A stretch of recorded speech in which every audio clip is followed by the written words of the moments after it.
Please be aware the following conversation contains content that is more suited for an adult audience. Listener discretion is advised. Thanks for checking out the Parable Podcast. I'm Danielle Zapchenk. What do you do when you feel like you are at the end of your rope and your life is falling apart? Meet May Dobbins, who discusses her journey of redemption after being held back by rejection and shame from a very young age. And I remember hearing a voice saying, look at you. Even they would be better off without you. And I came into agreement with that voice, like, oh my gosh, I'm the worst mother and look at my life. Yeah, they would be better off without me. And so I had this plan where when they would go to their dad's house for the weekend, I planned on ending my life. So I had some pills, I took them out, I lined them up on my nightstand, and I just knew that I was done. I had nothing to live for. Here's my conversation with May Dobbins. Well, May, welcome to the Parable Podcast. I recently was able to hear your story at a virtual event through the Baton Pass, and I was deeply encouraged, and I know that those listening are going to be encouraged as well. So thank you so much for being here today. Oh, it is my pleasure, my honor. Thank you for having me. Sure. May, you live in Arizona and you have a family. What would be your perfect ideal weekend in Arizona? Oh, my perfect ideal weekend in Arizona would be me and my husband, my children, probably just driving around, probably stopping at this park right down the road from us that has a splash pad. I have 4-year-old twins. And so they love things like that. And so we would hang out at the splash pad and then go grab some lunch together and then come home and let them run around, get out more energy. They're so energetic. It's crazy. You'd think that just stopping at the park would be enough for them and they would pass out, but it's not. So they would probably run around the house some more, and my husband and I will just hang out and watch Shark Tank. That would be ideal. I love Shark Tank. My kids are not into it, but I'm just like, look at all these ideas people have. That's great. 4-year-old twins. How has that been, just like juggling twins? Because is it a boy and a girl? Yes, I have boy-girl twins. They'll be actually 5 next month. And it's been awesome. I mean, I remember being scared that we were going to have twins. I was like, oh my goodness, what does that mean? What does that look like? I was reading all kinds of blogs, but it's been amazing. And our twins, they're so chill and they're just so perfect for us. So we love them. We do a lot with them. That's awesome, May. Did you grow up in Arizona? What was your family like growing up? So I am an immigrant from Nigeria. So we came from Nigeria when I was 6 years old here to Arizona.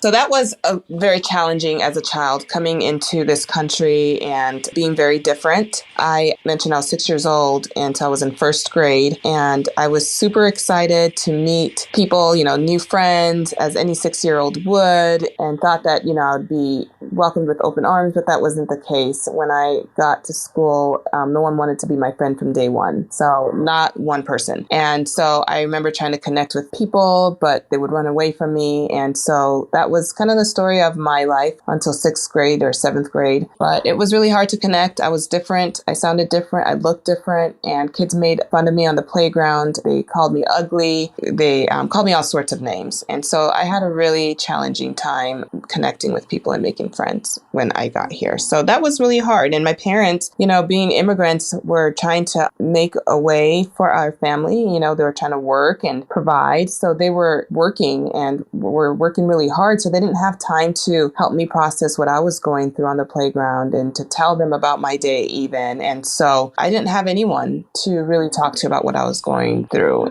And May, I'm so sorry. As a parent, as myself, you hear what your kids go through at school. And I mean, obviously, I remember those days of just not being good enough or not being like the coolest kid in school. And it's just heartbreaking. And I think those moments, even though, people say, oh, sticks and stones are going to break your bones, but words will never hurt me. Those words, they stick with us, and it becomes a part of our foundation, as painful as it is. Tell me, did you know Jesus as a child? Was that a part of your life? Yes, I did, kind of. So I grew up in a Christian home. So, the Bible, God was definitely central to our family. Went to church every week, 3 times a week, because it was Sunday morning, Sunday night, and then Wednesday nights. I knew God, of course, but did I have a personal relationship with him? No, not really. Not until I gave my life to the Lord much later in my story. But what I knew of God was that he was the God that judged. He was a God that was always looking for every bad thing that you were doing. You better not do anything bad because he's looking. And if you did something bad, you're going to be struck down dead. That was the kind of God that I knew. And then the community that we were part of, was just a very judgmental community, Nigerian community. And so that's kind of how I saw God growing up. And so there was that disconnected piece, that relational piece, that loving piece was just really disconnected for me. Thanks for sharing that, May, because I think there's so many of us that have that disconnected piece of what God is. And that's the faith that we grew up in, or it was our parents' faith. And that it's a part of us. And so as we get older, as we figure out our current and our actual relationship with Jesus, what does that look like? And we have to kind of question that. And so I know a lot of this plays into your story. So what is your parable story that you'd like to share with us today? My story, I shared a little bit, just being rejected from the beginning coming into this country. I just faced a lot of rejection. I was told I was ugly, so I was built this very deep insecurity. I believed those lies that people told me on the playground, and I went with it. I was ugly. I wasn't worthy of having any friends. I had no value. And then on top of that, my parents were busy. And so, and then on top of that, my dad, he wasn't the very nurturing type of father. So that made it more challenging for me, because I think I was the type of child that really needed that nurturing from her father. I needed him to tell me that I was beautiful and that I had value, but I didn't get that. And so he wasn't there for me. He was emotionally unavailable. And so from a very young age, I just felt unloved and unwanted and ugly. And so I started to seek negative attention, and I really desperately wanted a boyfriend. I wanted someone who was going to love me, someone who would tell me I had worth and value. And so I was so desperate for it. And so by the time I was 12 years old, I just really began to look for that acceptance from boys, only to be met by more rejection, actually, because the more I looked, the more I didn't get it. Until I was 14 years old, I had met a guy, and he seemingly accepted me and wanted me, and so I totally fell in love with him, if you can call it love, at 14 years old. But in my head, I was totally in love with him, and he was in love with me. And because of this is the one person that's ever loved me, we're going to be together forever and ever. And that's really what I thought in my head. And then I got pregnant when I was 15 years old. And I thought for sure, once I told him that we were going to get married and we were going to be together, and it's me and him against the world type of a thing. But that's not what I was met with. When I told him, as soon as I told him, actually, he left. And he changed his number. So I was met with more rejection and abandonment, and I was really devastated. And, the guy that I loved and thought would be there with me forever, he literally dipped and disappeared. Here I was, 15, pregnant, and having to face my immigrant family who worked so hard to bring us to this country. You do not come to America and get pregnant at 15 years old. You come to America to be successful. They bring you here for a land of opportunities you did not have back home. You come here and you make something of yourself. And this is all of our community, Nigerian community. This is what you think. You become a lawyer, you become a doctor, you become something like that, right? It's a disgrace to just be pregnant at 15 outside of wedlock, and we were Christians on top of that. All of these just added to my deep insecurities and shame. It was a shameful thing that I did. I was a shame to my family and our community, a disgrace. And my parents then put me in a home, and that's where I had my daughter. So with that rejection, with that abandonment, I was very alone, and it just caused deeper insecurities in me. And as I got older, I began continuing seeking for love in all of the wrong places. And I was just so broken, and all of my bad choices just led to deeper insecurities and more shame, which is interesting that something would change. But no, my shame and insecurities led to more bad choices. And these deep insecurities left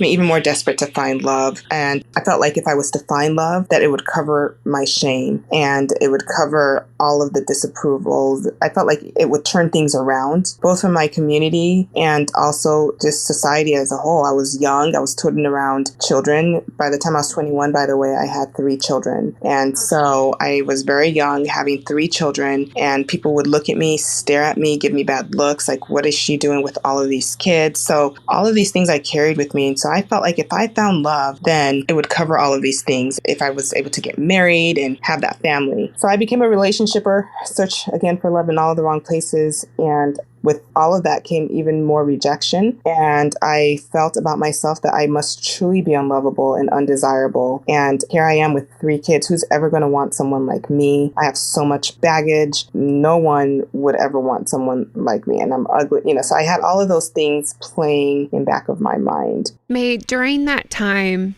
how were you feeling your relationship with your family? Once you started having children, did you still feel any kind of like acceptance and love there? Or did you still feel like as time progressed, like you kept getting pushed away?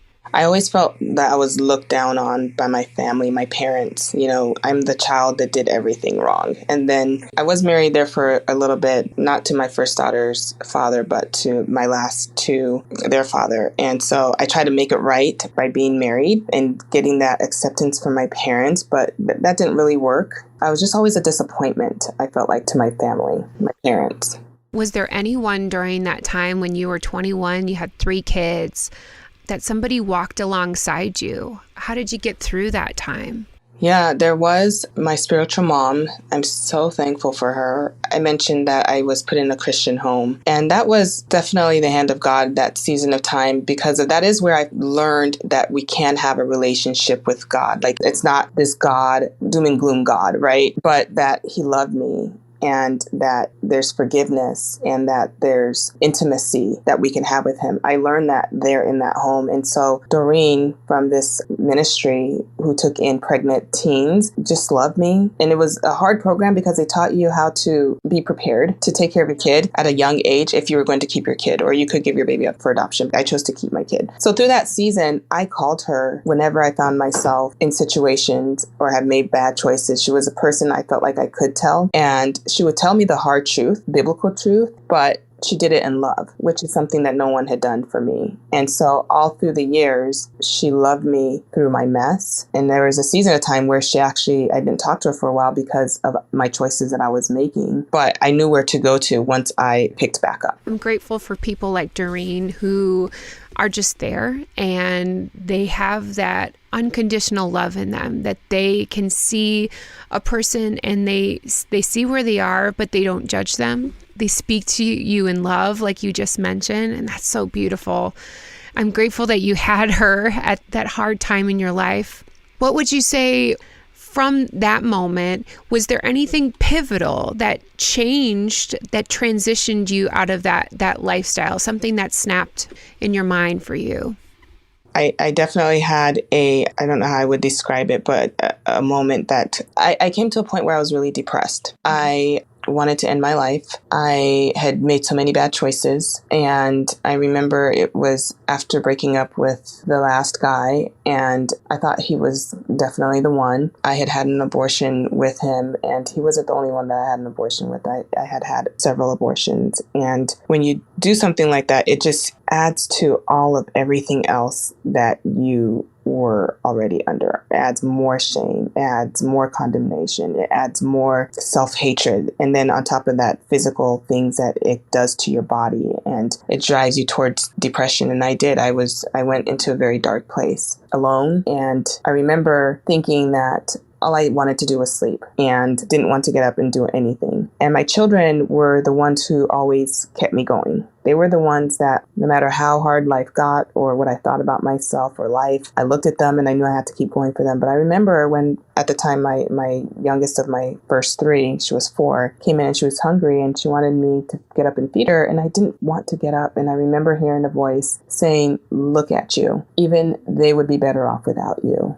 And I came into agreement with that voice, like, oh my gosh, I'm the worst mother and look at my life. Yeah, they would be better off without me. And so I had this plan where when they would go to their dad's house for the weekend, I planned on ending my life. So I had some pills. I took them out. I lined them up on my nightstand and I just knew that I was done. I had nothing to live for. But I took a nap before I did what I was going to do. And I had this dream. And up until that point, I never dreamt, or at least nothing that I remember. And I had this dream of this big white Bible floating, and coming out of it were these words. And I woke up and I could not shake this dream. I mean, I woke up as it was happening. It was kind of weird. It's hard to describe, but I couldn't shake it. I wanted to say that was just a dumb dream, a Bible.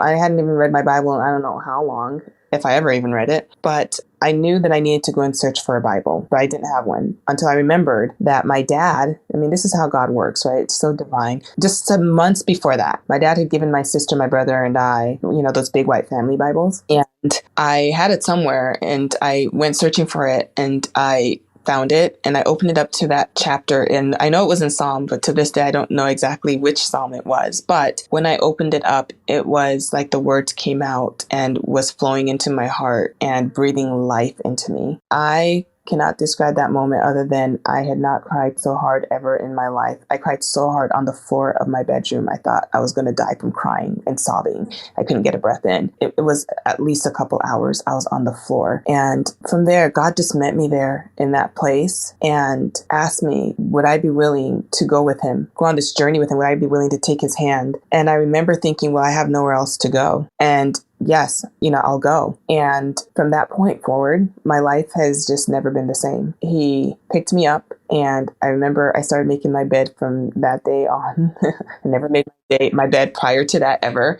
But he started to clean things up in my life. He put me on the campus of a church that I did not research. I like to research everything before I went to. And I had not been to church in a long time. And my recollection of church or my experience with church has always been negative. Church with, my community and how negative they were. So I never wanted to go to church because I thought that's how it was. I don't need anyone else judging me with my 3 kids, but God put me on the campus of this church. And from there, not even a week later, put 3 mentors in my life in that same week. 2 pastors that were male and a woman who led my Bible study that God told me that. And that's a whole nother story. But it was so divinely appointed by God. But my life has never been the same since that moment.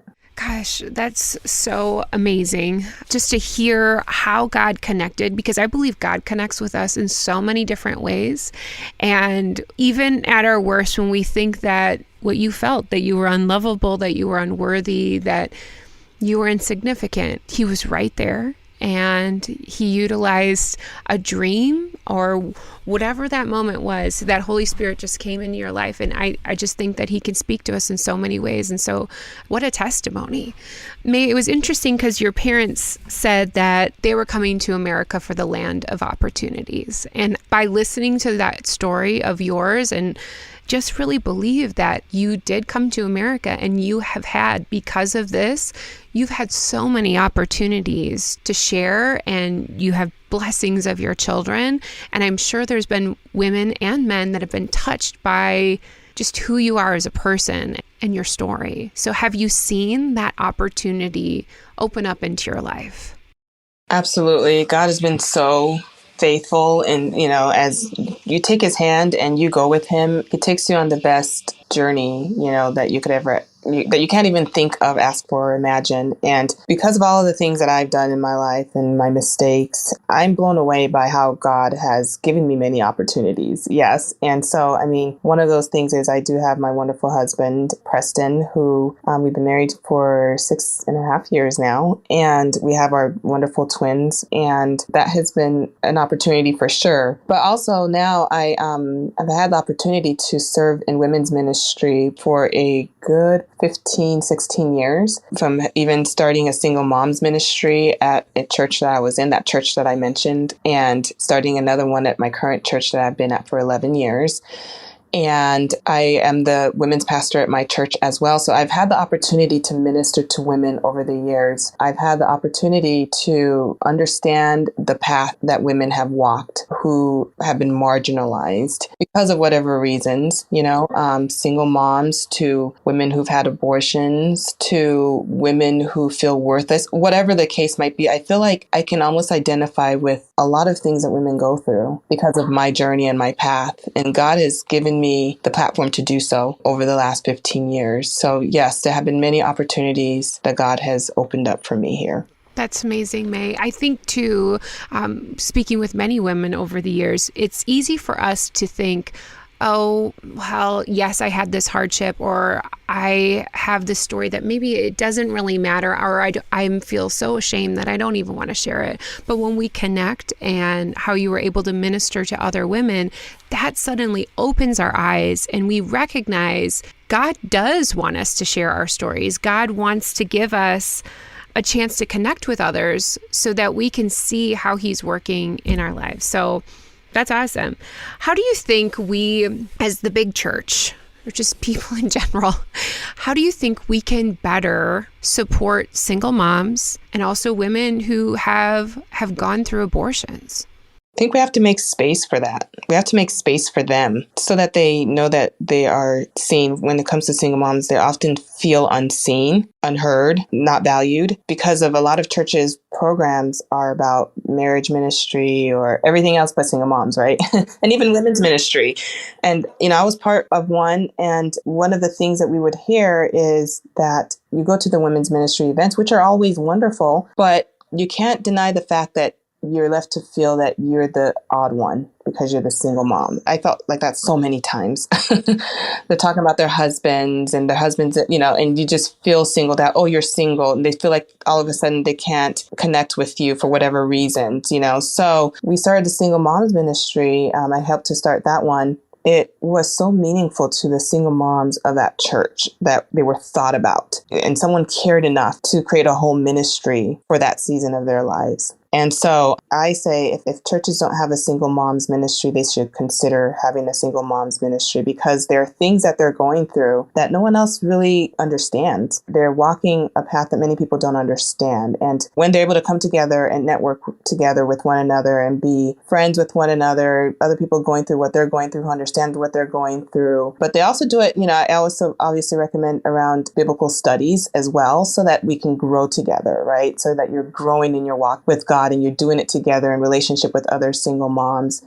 So I definitely highly recommend that, the single moms program. And also, is there a program that could help support single moms in the hardships, whether it's some men that do a car clinic? That's something that my old church used to do, a car clinic, where people can bring in their cars and they'll do an oil change for free. Like, that's a big deal, So just things like that just thinks about, single moms that may be struggling, that may not have finances to do certain things, So just having programs like that available for them.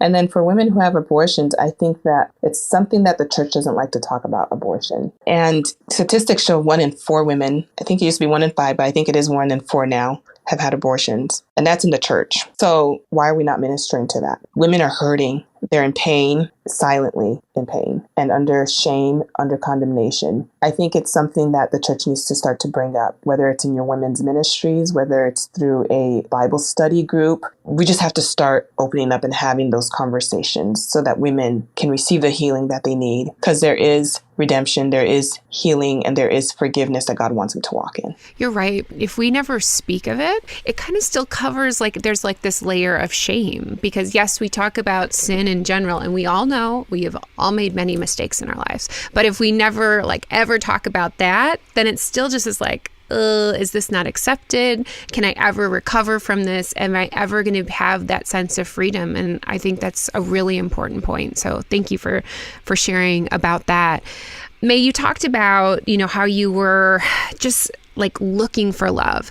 Did you see how God redeemed your idea of love after you felt there was this transformational process in your life because of Him? Oh, absolutely. He redeemed it. I mean, like, he showed me that he was my one true love.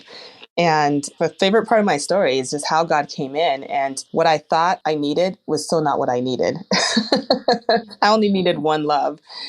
And it does remind me of the woman at the well, right? Who, she'd had all these relationships, but then there was the one love, the one true love that she actually needed to fill her and to fulfill her. And that's really, in essence, my story. God met me there. And so going back to what God had spoke to me when he met me in my bedroom that day was Jeremiah 29:11, which he told me, I know the plans I have for you, and they're plans to prosper you, not to harm you, and to give you a future and a hope. He told me this because I had no future, I had no hope, but all of my future and my hope was in him. If I would take him by the hand and let him show me, and he painted a whole picture for me, a whole vision that I could never had imagined for myself. Then he also told me that Isaiah 54, not to be afraid. He said, do not be afraid. You will not be put to shame. Do not fear disgrace. You will not be humiliated, and that you will forget the shame of your youth, and you remember no more the reproach of your widowhood. For your maker is your husband. The Lord Almighty is his name. The Holy One of Israel is your Redeemer. He is called the God of all the earth. The Lord will call you back as if you were a wife deserted and distressed in spirit, a wife who married young only to be rejected. I could cry just thinking about those verses and how he ministered that to me. He basically said, I am your husband. I am the one you need. I am the lover of your soul. I will never reject you. I will never leave you nor forsake you. And,